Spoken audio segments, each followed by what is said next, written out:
Hello, Tacoma. Hello. Welcome back to the TV classroom. Where are we? Oh, we're at my favorite place on the entire earth. Where? We're in Kauai, in Hawaii, on the Nepali coast. Man, I wish I was really here. Oh, it looks so relaxing. It is relaxing, and they have a really interesting ecosystem. Oh, yeah. Where the island has a rainforest, it has a desert, and it has like in between area, and then it has these huge cliffs all around one side of it. And so you can be in the desert at one point and an hour and a half later be in a huge rainforest. It's really amazing. Reminds me of Washington State. Mm-hmm. Except we don't have the cliffs, but Or the tropical beaches. or the tropical beaches, but we have beaches. We do have beaches. It's a wonderful place to be. Welcome, friends. Let's check in with our zones before we get going today. I'm going to do that a lot today, I think. That's okay. What zone are you in today? How are you feeling? We've been doing this freeze frame thing where we pick our zone that we're in and then we act it out like we're a statue. Just a different way to share our zone with the people around us. Yes. So we are inviting you to join in with us to think about your emotion. Think about how you could act that out as a statue. And then when I count down from 3, when I get to 0, we're all going to do it. And you can see if you can figure out our feelings, and you can see if the people around you can figure out your feelings. You ready? I like this. Okay. 3, 2, 1, 0.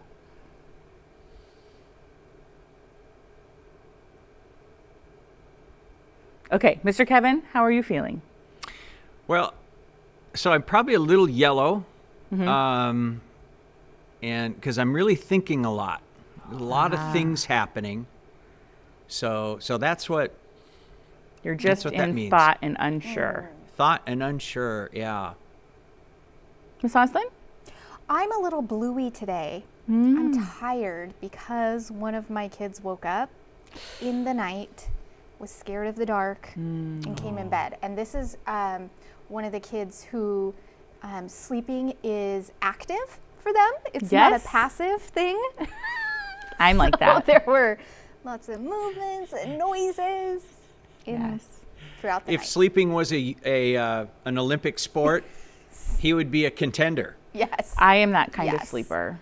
When I was little, my siblings used to fight over when we'd go on vacation, who got the pull-out bed because they didn't want to sleep with me because I kicked in my sleep. Yep, that happens at my house too. Mrs. Wally, how are Well, you feeling? I'm greenish today. Oh, good. I got 7.5 hours of sleep. That's a lot. For me, it for you. is. Yeah. It is a lot. So I'm greenish. Nice. Yeah. I'm excited for the day. Me too. All right, friends, let's go over our 3 personal standards. Yes, today and every day we agree to Show respect, make good decisions, and solve problems. And one way we show respect is by holding space to honor our indigenous land and people. We do this by taking a moment to look out your window, look at the sky, the trees, your surroundings. Our physical space stands on the historical and ancestral lands of the Puyallup tribe of Indians. We acknowledge the Puyallup tribe of Indians community, their elders, both past and present, as well as future generations. We make this acknowledgement as part of our work to dismantle the ongoing legacies of settler colonialism and unjust treatment. That's right. Let's do some thinking about what does it mean to take the space? Well, we're very busy. We're busy in our thoughts.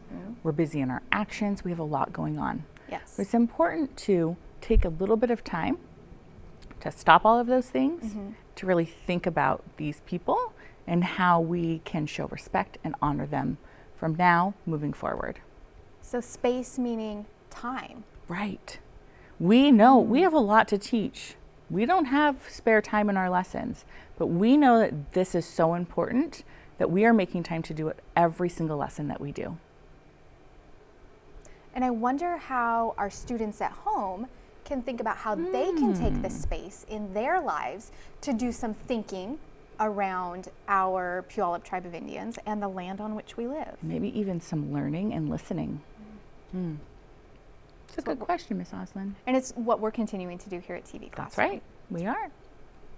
So, our essential question, how do the land features of regions in Washington state shape and change our state history?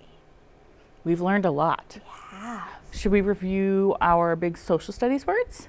Well, I have some pictures. Oh, some that pictures. We're gonna look at. Oh, I'm so excited. We're going to do some observing. I forgot about that. And then we'll definitely review Okay, our big sounds social good. studies words. Huh. What do you notice? What do you wonder? Take 1 minute of think time and do some observing.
Okay, that was a minute. One thing I noticed is that there's rows in both pictures. Oh, look at that. That's a good noticing. There's some organization. Yes. Yeah. Huh. I was thinking and noticing how they seem to be rather opposite, where in the farming picture it looks dry and dusty. I am thinking it might be hot. I don't know. And then I'm assuming coastal picture, I imagine it's cooler. Wet. It's wet, there's moisture air, maybe it's a little bit humid. One's on the land, one's in the water. Yeah. And a similar thing between both is that there's somebody operating that machinery in the upper picture, and there's somebody working the rows in the lower picture. So you've got They're both farmers. harvesting. Yeah.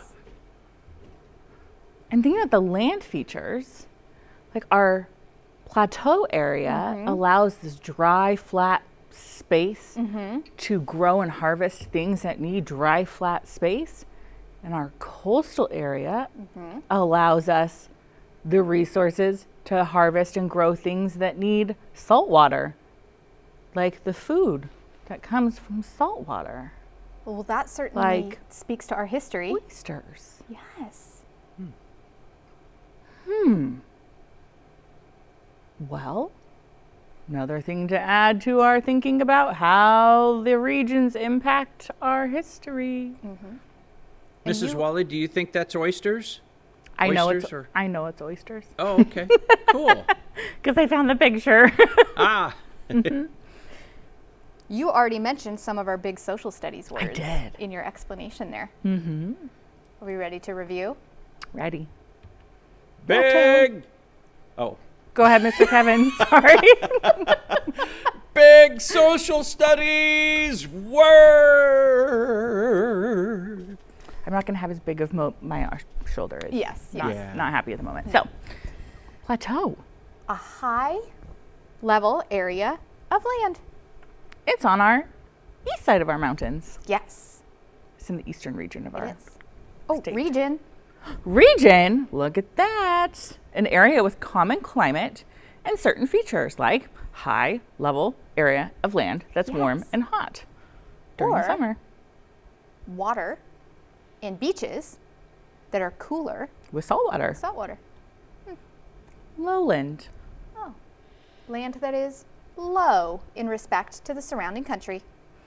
So, if you think about it, there are areas on a plateau in the plateau region that are a lowland because it's the part that doesn't match. Yes.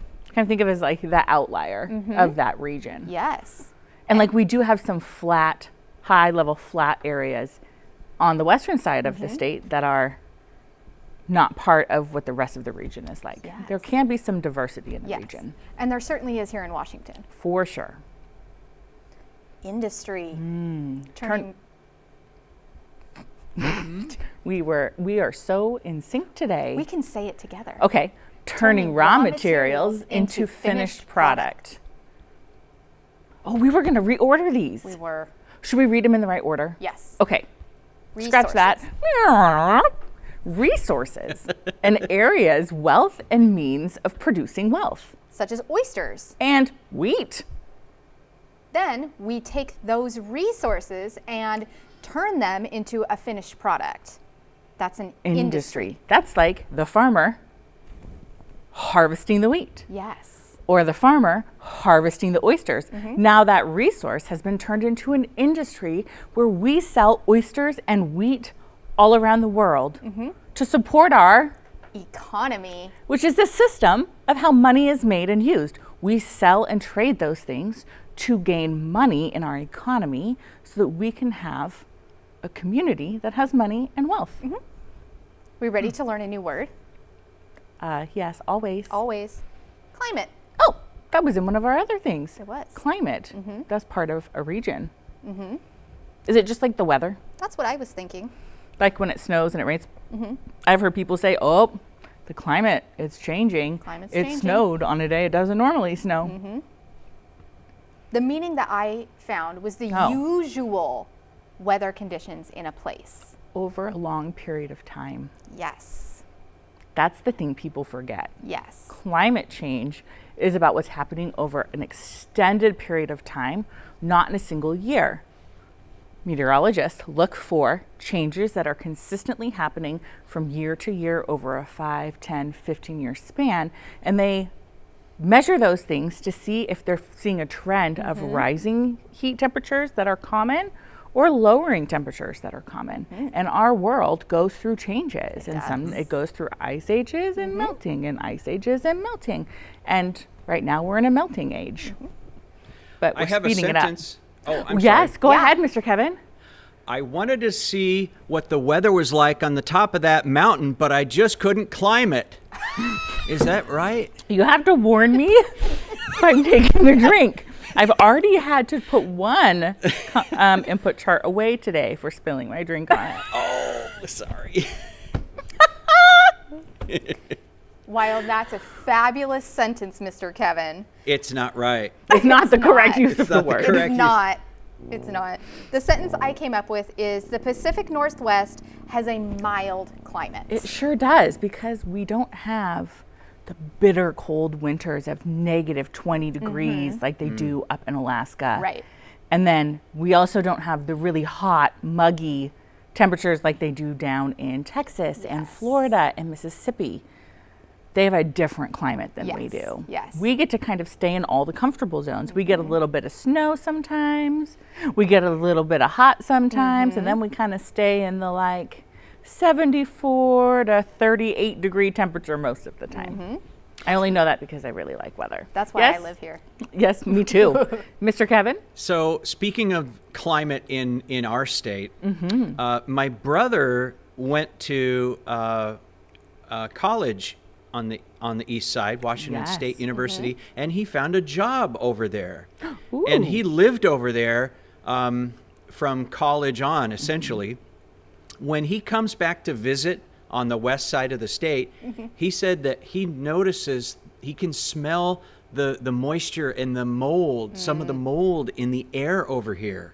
Yes. So two very different climates on either side of the mountain. We have an arid climate Right. on the plateau and a humid climate, moist climate here. Yes. That's like on the Nepali coast where we are today in the picture. It's the same thing, but it only takes an hour to get from one climate to the other. They're microclimates. Yeah. It takes 1 hour to get from their arid climate to the moist, moldy, like wet climate. It's Yeah. pretty incredible. That's not very long. No, it's amazing the climates that they have there on the Yes. island. That's a really cool fact, Mr. Kevin. It Thanks. We ready for our Landforms chant here, landforms there. by Sherry Priestman in 2010. alpine meadows nestling peacefully, Basalt mountains soaring majestically, foggy coastlines disappearing frequently, crystal clear lakes sparkling merrily, narrow peninsulas along the coasts, fertile fields within the highlands, active volcanoes outside cities, quiet canyons beside rivers, landforms here, Landforms landforms there. there, landforms everywhere, landforms, landforms, landforms. Okay, let's review our input chart. And then we are going to do our second part of our expert I'm groups. so excited. Okay. Okay, Want to see an input chart? we do. Yes, please. Okay. Just Maybe going to I'll- review it really quickly. Sure. Here we go. So we have the coastal people who live in this very moist, temperate climate, which means very mild. And that shaped their history It did. because it shaped how they were able to make clothing, how they were able to create shelter, and what kinds of goods and resources they were able to use to create industry within their community, Yes. which is interesting. Yes.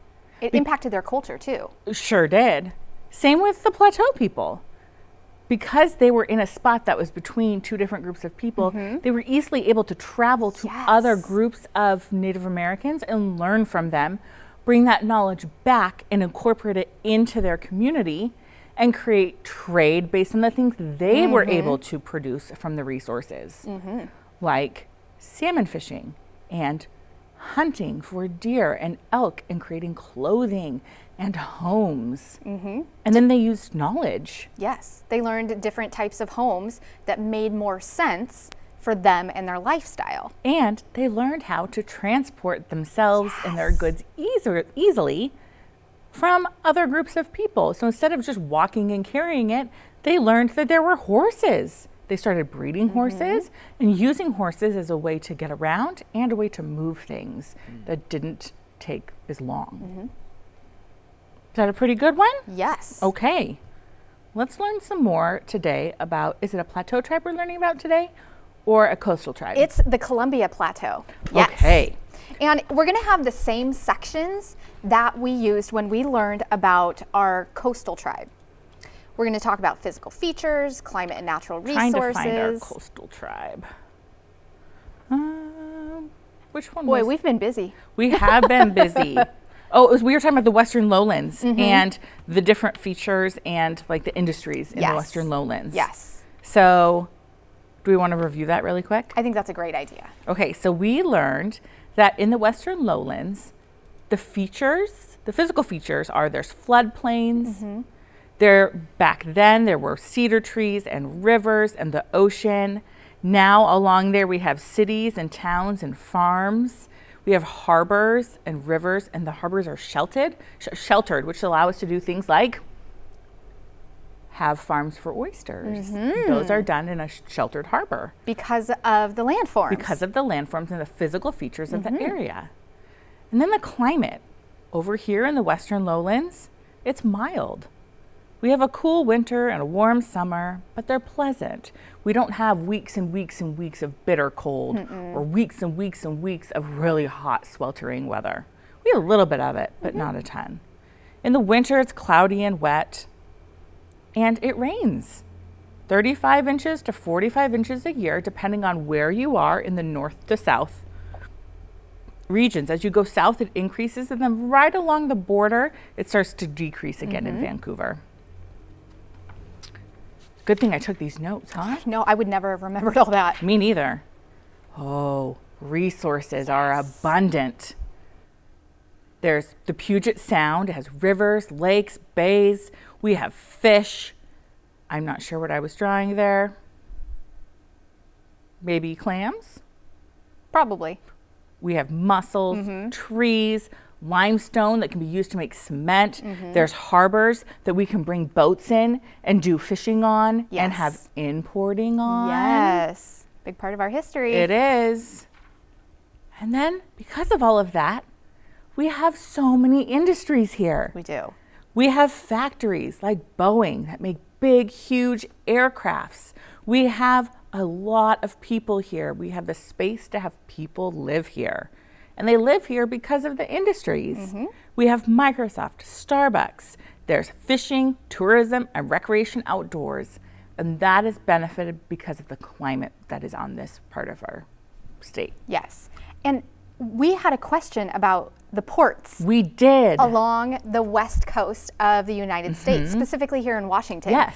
And our question was, how do ships decide where they're going to offload their goods? Because we have the Port of Seattle, we have the Port of Everett, we have the Port of Tacoma. And Bellingham. And Bellingham. And I asked an expert, Mr. Oslin. He's an expert. He told me that he said there's a lot of different things that go into that decision making. But a couple of the big ones are the intermodality of the port, which means the ability to change the mode for how the goods are transported. So they come in on a ship, they have to get across the country. He said most of the goods go to Chicago. So the port has to have a means for transporting those goods.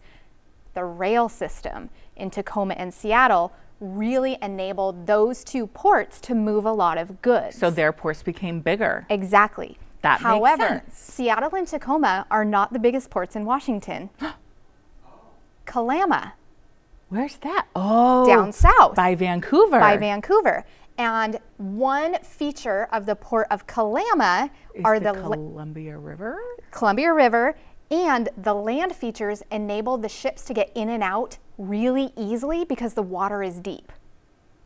Oh, and they probably don't have to like come in and like navigate the Puget Sound. They don't. They just come in and they leave. Yep. Well, that the landform really does impact how the goods are able to get to the port, which impacts our state history and our industries. Yes. And the other thing that I learned was we have to have a skilled workforce at the port in order to make it an efficient Oh yes, resource. you don't want people who or don't not know a what they're resource, but an doing. industry. So we have to have people who are trained, who know what they're doing in order to make all this happen. So we can have all the goods coming in that we want. We can have all the means for shipping them off, but if there aren't skilled workers there Then to do it's that not work, gonna work. it's not going to work. That's why the longshoremen are so important. You got it. I have a few friends that are longshoremen. Yes, It's a very interesting job. it is. And they are so important for us to be able to have our needs and wants met, Exactly. which So- shapes our industry. Oh, it does. Okay. That was a big learning for me. I was really excited That's really to have cool. that conversation. I'm so amazed. Yeah. This is amazing. Yeah. So then we have the Native American tribes that lived here that also Yes. helped shape our history. And we have the Puget, the Salish, and the Southern Coast Salish. The Chinook, the Klickitat nations. The names for the area meant land of the mud turtles. And the Puyallup tribe of Indians right here in Tacoma area. And the land, the sea, the river, and the prairie. So they used those resources and lived there. I Was think there that one our more? last one. There was. Major cities and landmarks. So we had over here on the west side of the state, Bellingham, Everett, Seattle, Tacoma, Olympia, Vancouver. And they're all connected by the same freeway. One big long line. And Puget Sound. And now I know this part right here, this is Oregon. I'm going to have to use, nope, they just don't show up on TV, do they? This part right here is Oregon. And right here is where that port is, I believe. Yep. That makes sense because think about up here. We have this here. They have to come in here and there's like all of these different little islands. And they have to like maneuver their boat in to get to these different ports where here they can just go, hello, goodbye. Interesting. Yeah. Strong learning. Okay. Okay, so Columbia Plateau.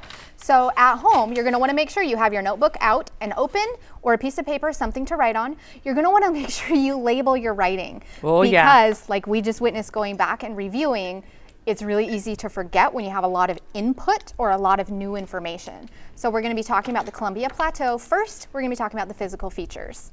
Ooh, what color did I use for that? I'm going to keep my colors the same, black. How does that help you? Because then when I go to compare the two things, I know that I'm comparing the notes that are in the same color.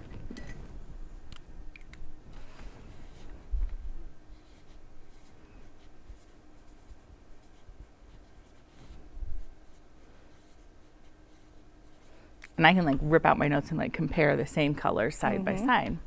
Okay. Columbia Plateau, what was the first one we're doing? Physical features.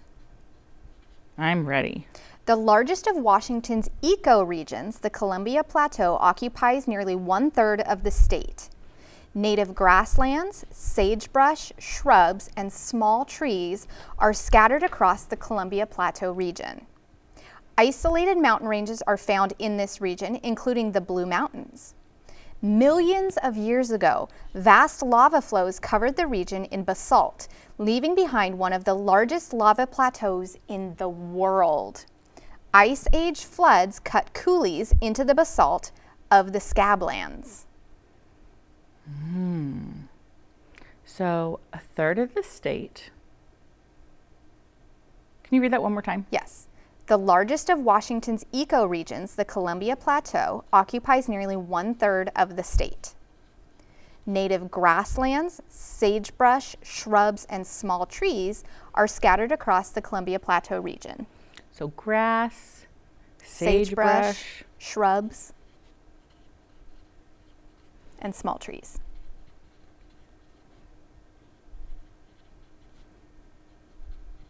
Isolated mountain ranges are found in this region, including the Blue Mountains. I'm going to put isolated because that's important. Okay. And then here's some history. Millions of years ago, vast lava flows covered the region in basalt, leaving behind one of the largest lava plateaus in the world.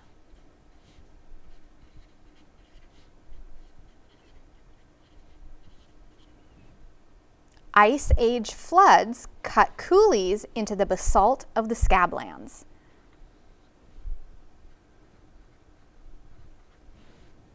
So that's how our climate has impacted the landforms. And that's how they have their rivers. Okay. Interesting. We ready to talk about climate and natural resources? I am. I just have to figure out what color I'm going to do it in. Notice how taking good notes is so important. Red. Did I use red again? I used it twice. Oh, I did climate and natural resources. That's right. It's kind of two. It's two, yeah. Okay. The Columbia, Climate. sorry. That's okay. The Columbia Plateau, also referred to as Dry Falls, is one of the driest regions in the world. The summers are hot and dry. In fact, drought and fire are not uncommon in this dry land. Winters in the region are cold and gray. Most precipitation occurs between late fall and early spring. Annual average precipitation ranges from 6 inches to 25 inches.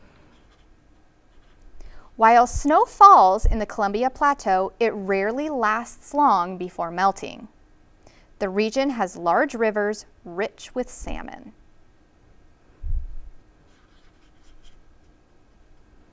So precipitation is between late fall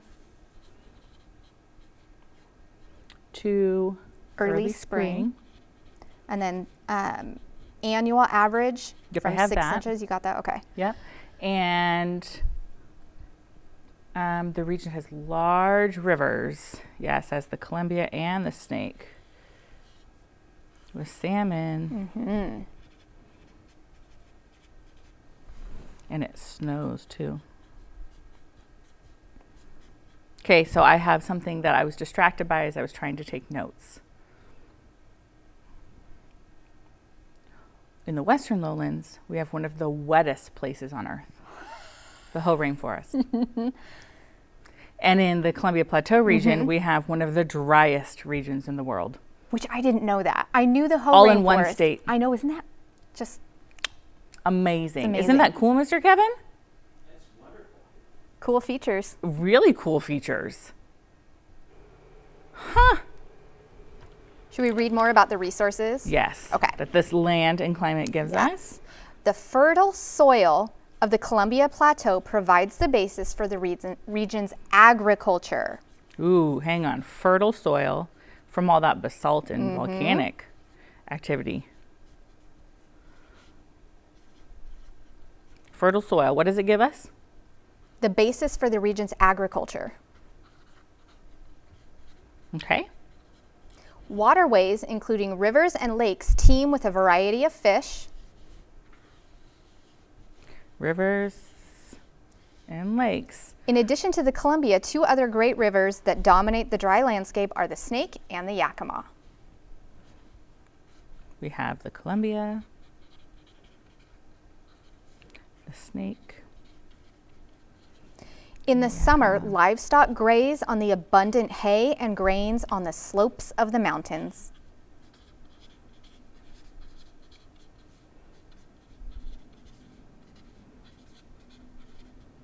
So because of our landforms, our mountains and the rivers, we're able to support having livestock as part of our industry, but also to grow crops and have fish. Amazing. That's a good segue to our industry. I'm going to put the fish. The fertile soil allows the fish to happen in the rivers too. So I'm going to put that as part of the fertile soil. Okay, let me see what color I need to do. Orange, industry. Okay, orange. You can do it all in pencil, but I really find when I'm taking notes, being in color is helpful for me. We're doing industry, correct? Correct. Okay. The Columbia Plateau contains some of the most productive and fertile agriculture regions in the world. River water is irrigated to bring water to the farms. I'm going to draw a picture. So here's the river. And then the water flows to the farm. This valuable farmland produces legumes, wheat, and other grains. With several powerful rivers in this region, dams and hydroelectricity have helped build the Northwest's economy.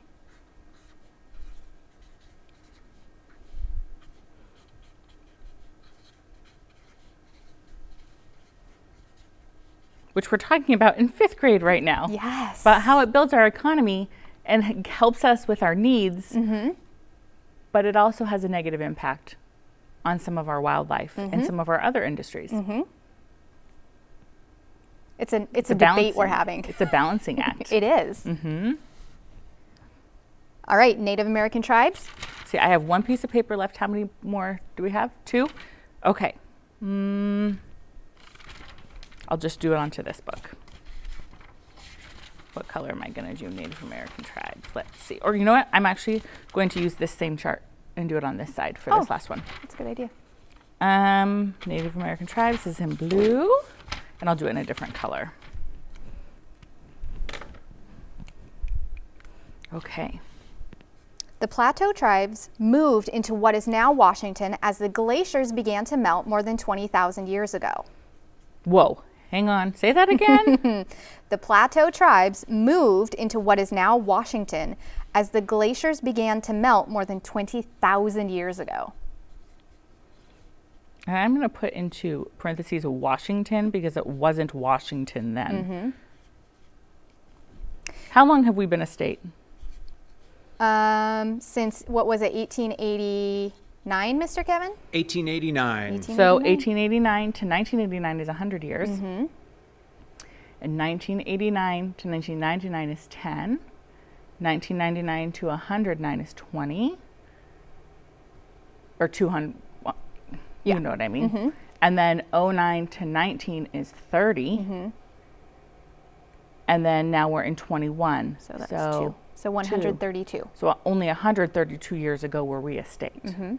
And But they've lived here for 20,000 20,000 years. Interesting. these Native American tribes lived in small villages near streams and rivers.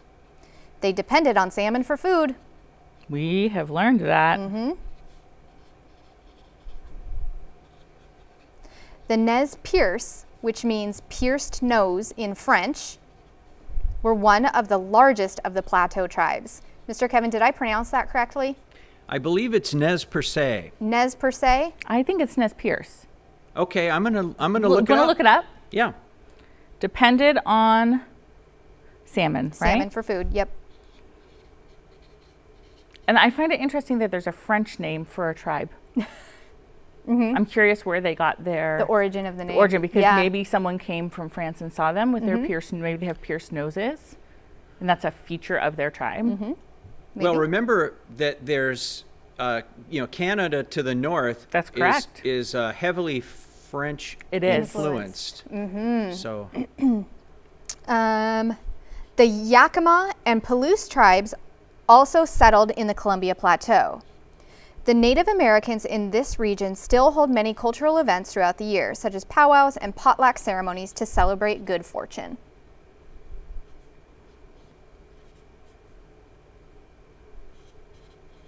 And they're still here today.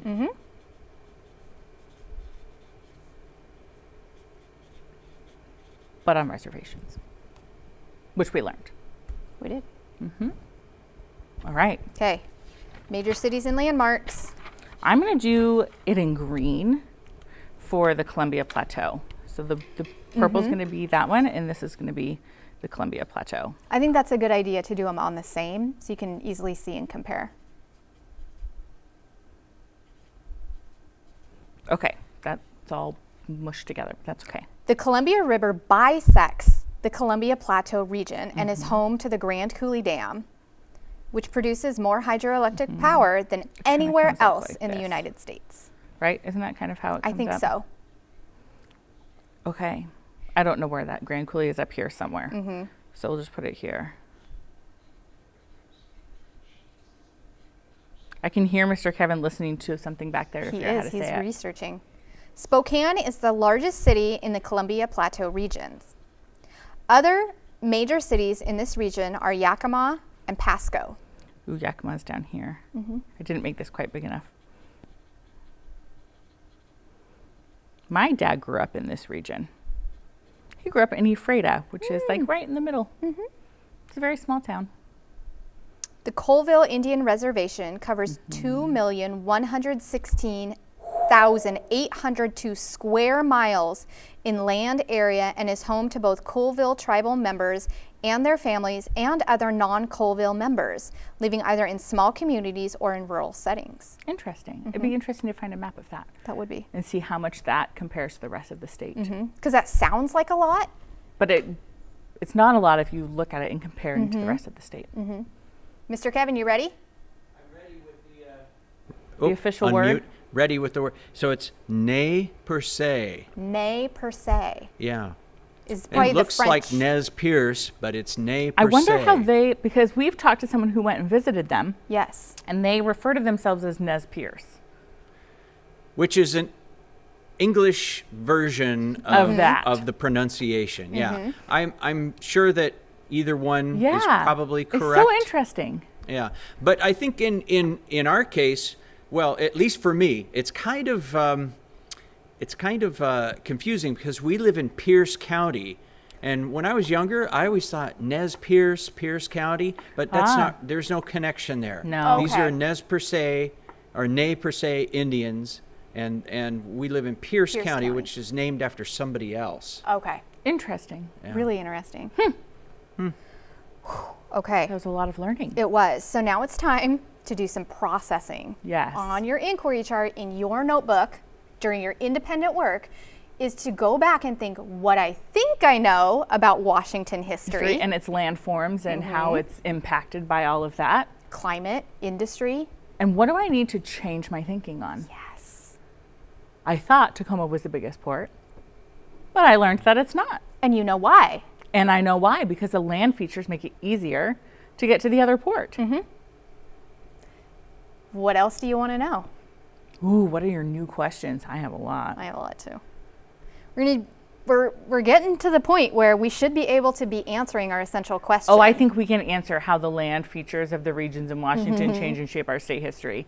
I think we've talked about it a lot. And I think that you could probably write a few paragraphs about how the different land features and the climate, even of just these two regions that we've talked just about. these two, how they've impacted the industry and our state history and made it what our state is today. Mr. Oslin has a job because of it. We have a job because of it. And that's your job. This says right. If that's a good way for you to show what you know, right. But if you have an idea about how to do some art or a song or a poem Yes. or something in Minecraft. That would be We've amazing. been talking about Minecraft lately, so it's on our brains. Yeah, I would love to learn how to do that. Yes. Something I want to do this summer. We would love for you to send us your thinking. Show us what you know. Show us how your thinking has changed over the course of this unit. Mr. Kevin's going to tell you 2 ways that you can send us your work. Yes, fourth graders, Minecraft of Puget Sound or the Salish Sea. Wouldn't that be cool? Really A neat. Minecraft world made of. Oh, I love it. So send that to us in an email, tvclassroom@tacoma.k12.wa.us. You can always send us something in the regular mail to TV Classroom, 601 South 8th Street, Tacoma, Washington, 98405. Awesome. It's time for our affirmation. Do you have any ideas? I don't today. My brain's kind of struggling today with coming up with one. How about if we remind ourselves that I'm trying to think of the platinum rule. I treat others the way they want to be treated. Right, because if we don't treat each other the way they want to be treated, then none of this matters anyway, because it's all going to collapse, because we're going to get in fights and arguments, and then things start to break down, and then people are not kind to their environment, and it gets really bad. But it's a conscious choice. You have to choose to do it, and Yes. sometimes it's really hard. Really hard. We never said the platinum rule was easy, and we never said it comes naturally, but it is the right thing to do. Agreed. So I'll take a deep I breath. like it. Say our affirmation. I treat others the way they want to be treated. Excellent job today, fourth graders. Thanks, fourth graders. Yep. We hope you have a great rest of your day. We look forward to seeing you back here next time in our TV classroom. Bye, friends.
Good day, young aviators.